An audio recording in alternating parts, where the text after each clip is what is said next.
Оплата проезда, проезд только жилищным расчетом, транспортной картой, посредством сканирования QR-кода и ввода транспортного кода в мобильном приложении.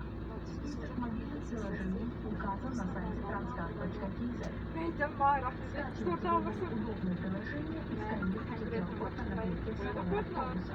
Все приложения доступны в Play и App Store.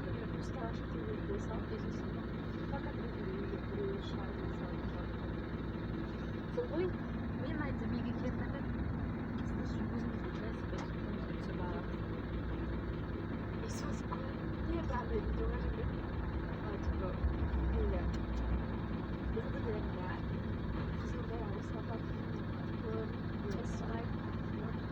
Ich muss jetzt